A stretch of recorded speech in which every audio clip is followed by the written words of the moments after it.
The Charter of the Forest of 1217 is a charter originally sealed in England by the young King Henry III, acting under the regency of William Marshal, 1st Earl of Pembroke, a companion document to the Magna Carta, redressing some applications of the Anglo-Norman Forest Law that had been extended and abused by William Rufus. The charter re-established rights of access to the royal forests for free men that had been eroded by the Conqueror and his heirs. Many of its provisions were in force for centuries afterwards. History. The Charter of the Forest was first issued on 6 November 1217 as a complementary charter to the Magna Carta from which it had evolved. It was reissued in 1225 with a number of minor changes to wording, and then was joined with Magna Carta in the confirmation of charters in 1297. In contrast to Magna Carta, which dealt with the rights of barons, it provided some real rights, privileges and protections for the common man against the abuses of the encroaching aristocracy. At a time when the royal forests were the most important potential source of fuel for cooking, heating and industries such as charcoal burning, and such hotly defended rights as pannage, estover, agistment, or turbary, this charter was almost unique in providing a degree of economic protection for free men, who also used the forest to forage for food and to graze their animals.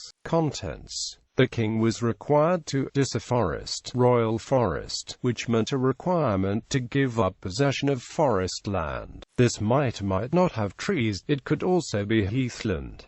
In doing so, the land became available to commoners. The charter provided a right of common access to private lands. Only with the Acts of Union 1707 between England and Scotland were these rights equalled within the realm. It also rolled back the area encompassed by the designation forest to that of Henry II's time, essentially freeing up lands that had become more and more restricted as King Richard and King John designated greater and greater areas of land to become royal forest. Since forest, in this context, did not necessarily mean treed areas, but could include fields, moor or even farms and villages, it became an increasing hardship on the common people to try to farm, forage, and otherwise use the land they lived on. The charter specifically states that, henceforth every freeman, in his wood or on his land that he has in the forest, may with impunity make a mill, fish preserve, pond, mile pit, ditch, or arable in cultivated land outside covers, provided that no injury is thereby given to any neighbor. Clause 10 repealed the death penalty for capturing venison, though transgressors were still subject to fines or imprisonment for the offense. It also abolished mutilation as a lesser punishment. Special verdurers courts were set up within the forests to enforce the laws of the charter. Development. By Tudor times, most of the laws served mainly to protect the timber in royal forests. However, some clauses in the laws of forests remained in force until the 1970s,